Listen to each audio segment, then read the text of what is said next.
magandang araw mga minamahal natin mga taga-subaybay, mga subscribers, mga kaibigan at kapatid po natin.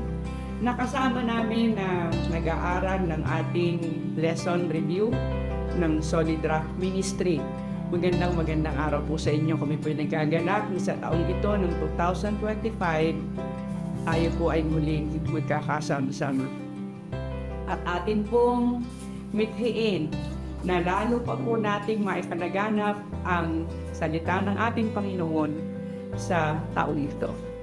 Tayo po ngayon ay nasa ikatlong topic na ang maging kalugod-lugod sa Diyos. At kagaya po ng ating napanawian, babatiin po natin ang mga pangalang ito na nag-comment po at nagbibigay ng kanilang pangalan sa ating ministry nito. John Cedric Pedilino, Lea Santos, Berning Fronda, Roberto Macatol, German Marasigan, Jeremias Corpus, Jaime Madrigal, Lovejoy Villadror, Elena Hernandez, Nanette Banyas, Jer Rapalio, Leo Ibora, George Rosales, Doris Gato, Lily Tolentino, Edna Colendres, Aris Pap, Ricky Panruelda, Edwin Ricalde, Adia Almasco, Romeo Tejada, Rosana Elcano, JP Kaadlawon, Leonardo Padriquela, Rico Garland, Miles Orpia, Roland Estubo, Presi Lazo, Teresita Dinea, Ma'am Terry, kumusta po? Edgar Casihan, El Devante, Juliana Balbastro, Shivin Storillo, Sibinos Panagtima, Felix Murilla Jr., Roger De La Cruz ng Antipolo City, Artem Capiral, Emily Villanueva, Edwin Gonzales ng PIC, Ernie Proelda, Erlina Austria ng Divisoria Isabela, Ernilito Luras ng Matnog, Sorsogon, Cecilia Baal, Mari Abacan, Ray Ribudal, Lina Mandigma, Mirna Medina, Nesitas Estubo, Clarizel Quezon ng Magallanes, Cavite, Brett Arg ng Sorsogon City, Lucia de Ocampo, Glenn Cebuano, City Park ng Lipa City, Mary Jane Tornilla, si Lucero Soblaten, Edmond Sabio, Feli Gallardo, Jonathan Haong, Roby Lagang, Nestor Mutea, and Binancio Marquez. Ito po yung mga nagpadala ng kanilang mga pangalan. At atin pong babatiin pa rin patuloy ang Vinsons at Bagasbas SDA Church na ito po ang kanilang ginagamit na lesson review nila kapag araw ng Sabado. May mga pinupuntahan po kaming lugar na babatiin kami, Pastor. Ma'am, nanonood po kami ng inyong Solid Rock. Natutuwa po kami, bagamat hindi po namin kayo mababanggit isa-isa dito, subalit ito po ay kasama namin kayo sa pag-aaral ngayong araw na ito. Ganon din po ang mga patuloy pong sumusubaybay na hindi po natin nabanggit ang pangalan. Magandang araw po sa inyo lahat. At kagaya po ng ating nabanggit, tayo po ay nasa ikatlo na ngayong topic, ang maging kalugod-lugod sa Diyos. Ang ating pong, at bago po tayo tumungo sa ating talatang sauluhin, tayo po muna ay hihingi ng patnubay ng ating Panginoon sa pagkakataon ito. Tayo po ay manalangin. O Diyos ka pong makapangyarihan sa lahat. Sa panahon pong ito na kami ay pumapasok sa taon ng 2025, na patuloy po kaming nagpapalaganap ng lesson review ito sa media. Kami po, Panginoon, ang humihingi namin yung ibadan na tulong upang ito po ay lalong mapalaganap at makatulong sa inyong mga anak na kanilang maunawa ang higit ang inyong mga magagandang pabalita para sa bawat isa sa amin. Kami po nawa ay pangunaman. Pagpalain din po ang mga sumusubaybay, nag-subscribe at nag-share ng programang ito. Pagpalain din po si James Bursek na siyang nag-i-edit ng mga tapings. Tulungan din po ang bawat isa sa amin. Patawarin po kami sa aming mga pagkukulang at pagkakaisala sa inyo. Ito po ang dalangin namin sa pangalan ng Jesus.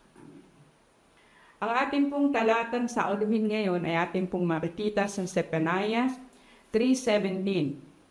Ang Panginoon mong Diyos ay nasa gitna mo na makapangyarihan na magliligtas. Siya ay magagalak dahil sa iyo na may kagalakan. Siya ay magpapahinga sa kanyang pag-ibig. Siya ay magagalak sa iyo na may pag-awit. Paano tayong mga makasalanan? Mahina. Mga taong paulit-ulit na nagkakasala, magiging kalugod-lugod sa ating Diyos. Lahat ng meron tayo ay pawang nagbuhat sa Diyos. Anong maiyaalay nating magiging katanggap-tanggap sa Kanya at kaaya-aya sa Kanya? Sa palagay niyo po ba meron? Opo, subalit ang lahat ay sa pamamagitan lamang ni Kristo. Ito ang pag-aaralan natin ngayon. Ano ang itinuturo ng Biblia tungkol sa paglilingkod na magiging kaaya-aya sa harapan ng Diyos. Narito po ang mga katanungan na ating pong pag-uusapan ngayon. Number 1, papaano inilarawan ni Kristo ang pag-ibig ng Diyos? Number 2, ano ang kaligayahan ng Diyos? Number 3, papaano nilalarawan ng kaluguran ng Diyos?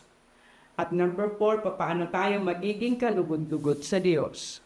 At number 5, ano ang layunin ng mga gawa at kapahayagan ni Kristo?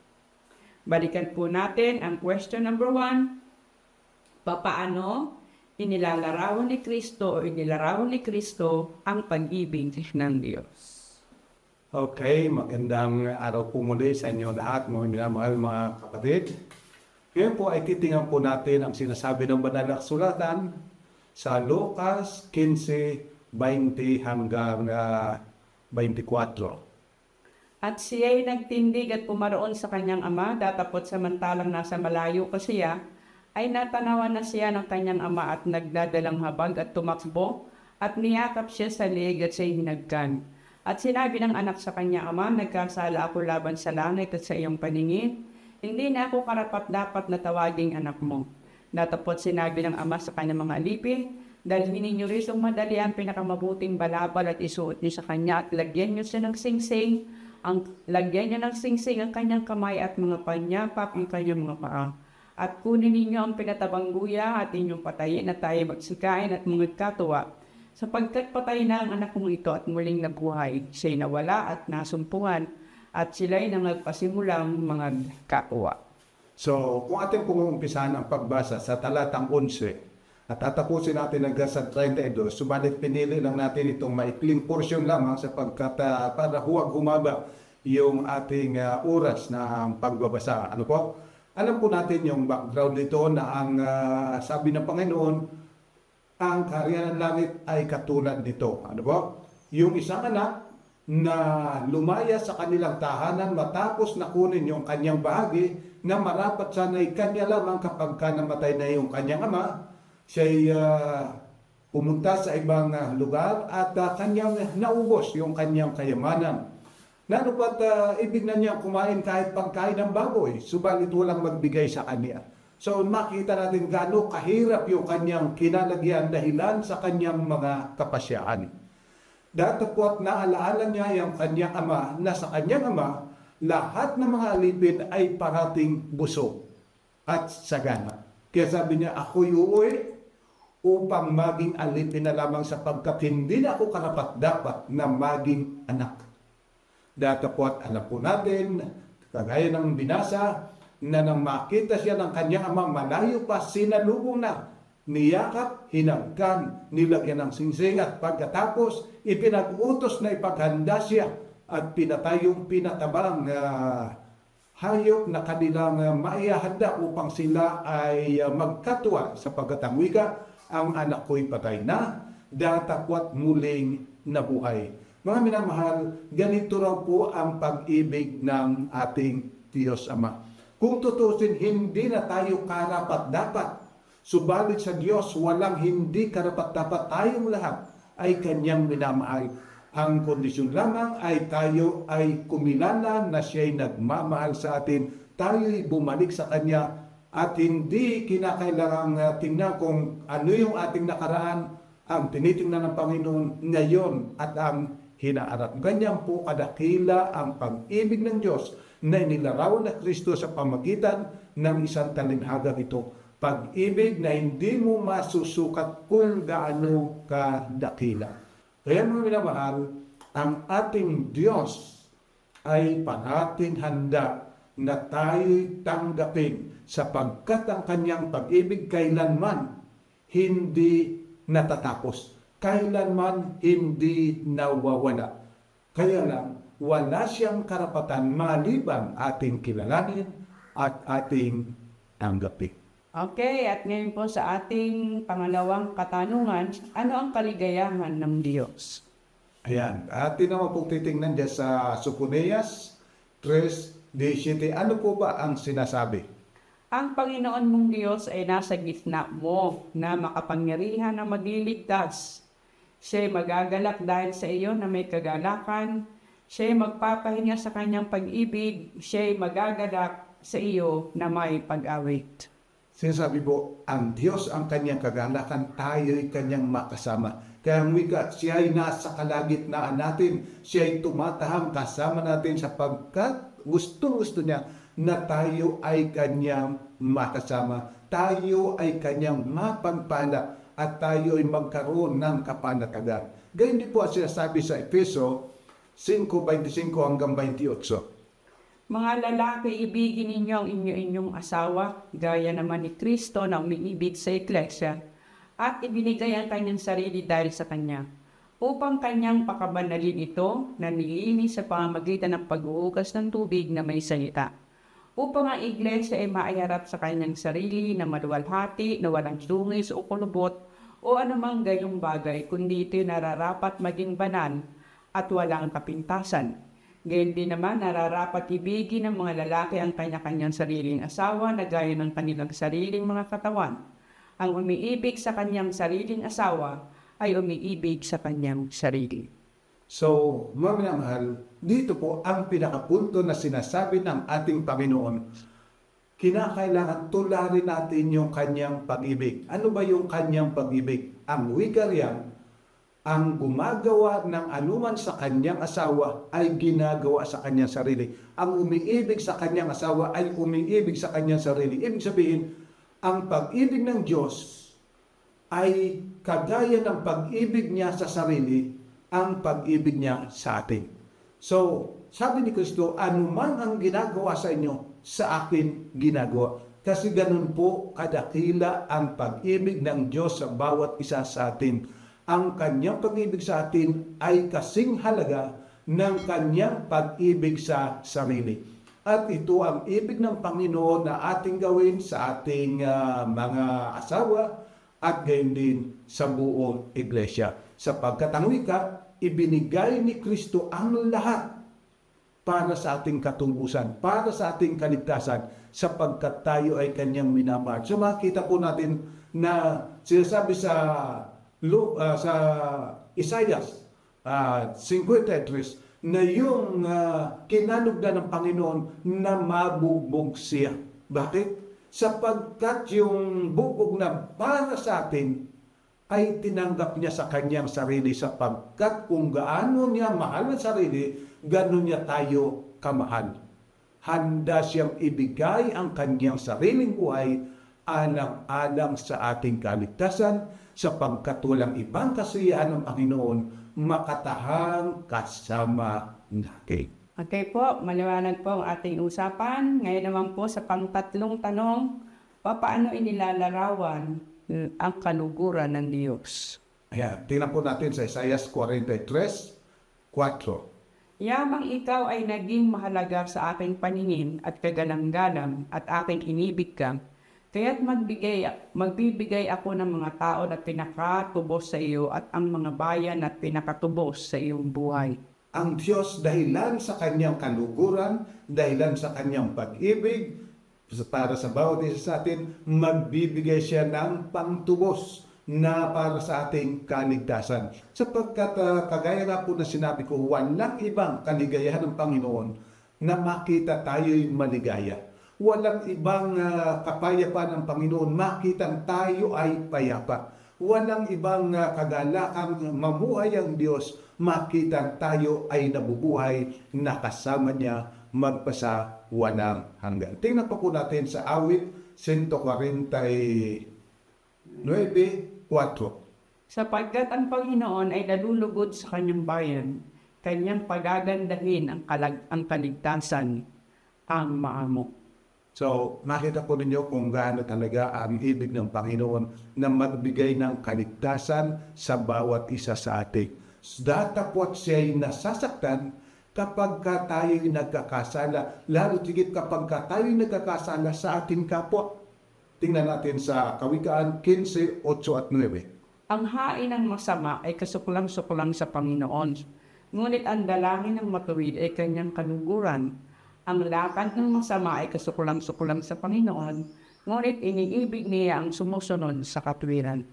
Alam po ninyo mga minamahal mga kapatid, kapag tayo ay sumusuway sa kanyang kalooban, nakikita ng Diyos yung kapahamakan na ating patutunguhan. Kaya siya ay nasusuklam. Datapwat kapag tayo ay sumusunod sa lahat ng kanyang kalooban, sa lahat ng kanyang mga kautusan, nagkakaroon ng kagalakan ng Panginoon. Sapagkat lahat po ng kautusan ng Panginoon, ng kanyang ibinigay niya ito ng nasa kanyang panukala ay yung ikabubuti natin. Sapagkat sabi ng Panginoon, nalalaman ko ang panukala na pinapanukala ako sa inyo. Hindi kapahamakan, kundi kaginhawahan ng mabuting kinabukasan. Yan ang panukala ng Diyos. Kaya every time na tayo'y nagkakasala, tayo ay patungo doon sa kapahamakan at nasasaktan ng Panginoon. Sapagkat, kagaya ng sabi ko, ang kanyang pag-ibig sa atin ay kagaya ng pag-ibig niya sa kanyang sarili. Na anupat anumang suliranin dumarating sa atin, anumang kabiguan na ating nararanasan ay isang masakit sa Panginoon. Kaya siya ay nasusuklam ang wika niya sa mga gumagawa ng masama. Hindi sapagkat nagagalit siya sa kung ano paman, kundi sapagkat sinasaktan natin ang ating sarili sa pamamagitan ng pagsuway. At masakit yun sa Panginoon. Kung tayo'y nasasaktan, higit ang Panginoon nasasaktan sa mga nararanasan natin. Kapag kami sa inisip natin, bakit ako pinabayaan ng Panginoon? Sa totoo lang, ang Panginoon ang nagtatanong, bakit kasi pinabayaan mo ako? Maliwanag po ang sinasabi ng Panginoon sa Ezekiel 30:11 na wala akong kaligayahan sa kamatayan ng masama. Ang gusto ko, yung masama manumbalik at mabuhay. So, ito po ang ibig ng Panginoon. Kung sinasabi man ng Panginoon ay nagagalit, hindi sapagkat napipikon siya kung ano pa man, kundi sapagkat nakikita niyang tayo'y masasaktan, tayo'y mabibigo, tayo'y mapapahamak. At yun ang masakit sa kanya. Okay, at ngayon po sa ating pang-apat na tanong, papaano tayo magiging kalugod-lugod sa Diyos? Ayan, titingnan po natin sa Roma 5:8. Datapwat ipinagtatagubili ng Diyos ang kanyang pag-ibig sa atin, na nang tayo'y mga makasalanan pa, si Kristo ay namatay dahil sa atin. So, alam po ninyo, ang kalukuran ng Diyos, tayo'y maligtas. Wala pong iba. Yung tayo ay maligtas, na nupat ibinigay niya ang kanyang bugtong na anak. Na nupat ibinigay ng bugtong na anak ang kanyang sariling buhay alang-alang sa ating katubusan. Tingnan pa po natin sa 1 Pedro 2:4, ano siya sabi? Na kayo'y magsilapit sa Kanya na isang batong buhay, na sa katotohanan ay itinakwil ng mga tao, datapot sa Diyos ay girang mahalaga. So, ang ninais sa Panginoon, tayo ay lumapit sa Kanya. Sapagkat siya ang batong matibay na ating kasasaligan. Hindi tayo magigiba, hindi tayo mapapahamak kung tayo ay nasa Kanya. Sapagkat wala nga pong ibang panukala ang Diyos kung hindi tayo ay maging ligtas. At sa Hebreo 11:6, ano ang siya sabi? At kung walang pananampalataya ay hindi maaaring maging kalugod-lugod sa Kanya, sapagkat ang lumalapit sa Diyos ay dapat sumampalatayang may Diyos, at siya ang tagapagbigay ganti sa mga sa Kanya'y nagsisiham. Yan. So, sinasabi po na ang kaluguran ng Panginoon, tayo una, matubos. Pangalawa, tayo ay malinis. Pangatlo, tayo'y manampalataya sa ating Panginoon. Ito ang kanyang kagalakan. Tayo'y tubusin, tayo'y linisin, tayo'y manampalataya ng gayon na lamang sa ating Diyos na mapagmahal. Okay po, at ngayon po tayo nasa huling katanungan na, number 5. Ano ang layunin ng mga gawa at kapahayagan ni Kristo? Ayan, titingnan po natin dyan sa Marcos 9:17 hanggang 29. Ano po ba ang sinasabi? At isa sa karamihan ay sumagot sa kanya, Guro, dinala ko sa iyo ang aking anak na lalaki na may isang espiritong pipi. At saan man si alihan ito ay ibinubuhan siya at nagbububula ang kanyang bibig at nagngangalit ang kanyang ngipin at unti-unting natutuyo. Sinabi ko sa iyong mga alagad na siya'y palabasin at hindi nila magawa. At sumagot siya sa kanila na nagsabi, O lahing walang pananampalataya, hanggang kailan makikisama ako sa inyo? Hanggang kailan titiisin ko kayo? Dalhin ninyo siya rito sa akin. At dinalan niya sa kanya, at pagkakita niya sa kanya pagdakay, pinapangatal siyang lubha ng Espiritu at siya nalugmok sa lupa at nagpagulong-gulong na bumubula ang kanyang bibig. At tinanong niya ang kanyang ama, kailan pang panahon nangyari sa kanya ito? At sinabi niya mula sa pagkabata. At madalas na siya inihahagi sa apoy at sa tubig upang siya patayin. Tatapwat kung meron kang magagawang anumang bagay ay maawa ka sa amin at tulungan mo kami. At sinabi sa kanya ni Jesus, kung kaya mo ang lahat ng mga bagay na may pangyayari sa kanya na nananampalataya. Pagdakay sumigaw ang ama ng bata at sinabi, nananampalataya ako, tulungan mo ang kakulangan ko ng pananampalataya. At nang makita ni Jesus na dumaragsang tumatakbo ang karamihan, ay pinagwikaan niya ang karumanduman na espiritu na sinabi sa kanya, Ikaw, bingi at piping espiritu, inuutos ko sa iyo na lumabas ka sa kanya at huwag ka nang pumasok na muli sa kanya.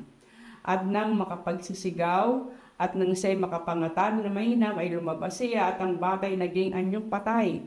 Ano pa marami ang nagsabi, siya'y patay. Natapot hinawakan si Jesus sa kamay at siya'y binangon at siya'y nagtingnig. At nang pumasok siya sa bahay ay tinanong siya ng lingim ng kanyang mga alagad, paano ito na siya hindi namin napalabas? At sinabi niya sa kanila, ang ganito ay hindi mapapalabas ng anuman, maliban sa pamagitan ng panayamin. So, dito po, makikita po ninyo yung kalagayan ng Ama. Ang sabi niya, kung ibig mo.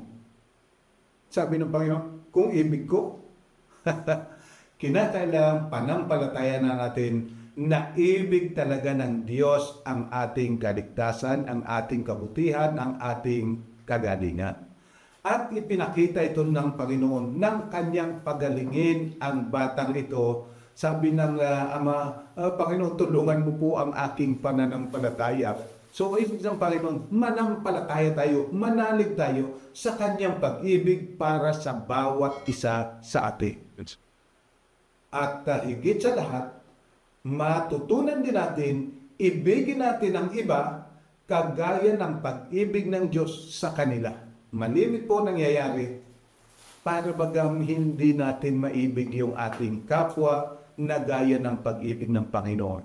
Kaya sabi ng Panginoon, hindi ito magagawa maliban sa pananalangin at pag-aayon. Ibig sabihin ng minamahal mga kapatid, talagang kailangan natin ang marugdog na pananalangin.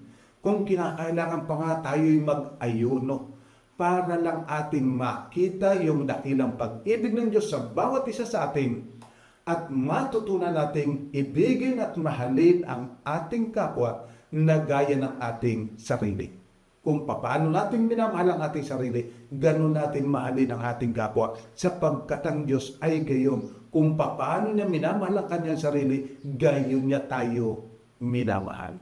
So mga minamahal ng mga kapatid, sana po matutunan natin, idalangin natin ng mataimtim sa Panginoon na abutin natin yung punto na tayo magkaroon ng pag-ibig na gaya ng pag-ibig ng Diyos.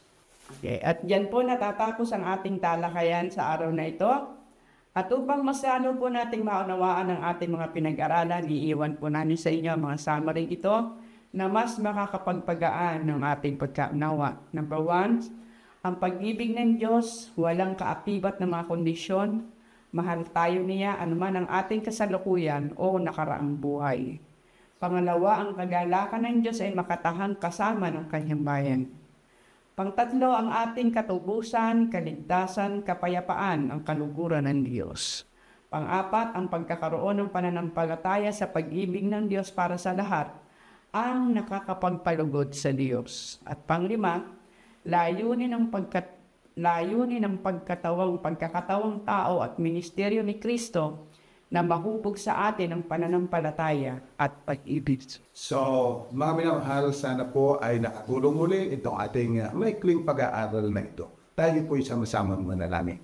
O mapunaming banal, salamat po sapagkat amin pong napag-unawa ng iyong pag-ibig sa amin ay gaya ng iyong pag-ibig sa iyong sarili. Kaya nga, hindi kailanman maaari na kami iyong pabayaan. Hindi mo maaaring kami iwan o papagkulangin man, sapagkat anuman ang kalungkutan na aming nararanasan ay nagiging kalungkutan sa iyo. At anuman ang aming kagalakan ay kagalakan din sa iyo, Amang Banal. Kaya mabanal, tulungan po nawa kami na magtiwala ng lubusan sa iyong pag-ibig, na kami maging handa na sundin lahat ng iyong kalooban at maging handa na ibigin ang aming kapwa gaya ng aming pag-ibig sa aming sarili. O Banal, salamat po na parati mo kaming pinatatawad. Salamat po sa patuloy mong pamamatnubay sa amin. Salamat po sa mga pagpapala na pinagkakaloob sa amin sa araw-araw. At salamat din po sa pagpapala na muli at muli mong ipagkakaloob sa amin. O Amang Banal, muli at muli namin idadalangin ang Banal na Espiritu ang bumuong makapangyarihan sa aming puso upang kami tuluyang mabago at tuluyang manampalataya ng matatag sa iyong dakilang pag-ibig para sa bawat isa sa amin. Pagpalain mo po ang Banal ang aming mga kapatid na ito na patuloy na sumusubaybay, patuloy na nagbabahagi ng mga aral na ito sa iba. Ang pagpapala ng kalingitan ay makamtanawan ng bawat isa sa ngalan po ng aking Panginoong Jesus. Amen.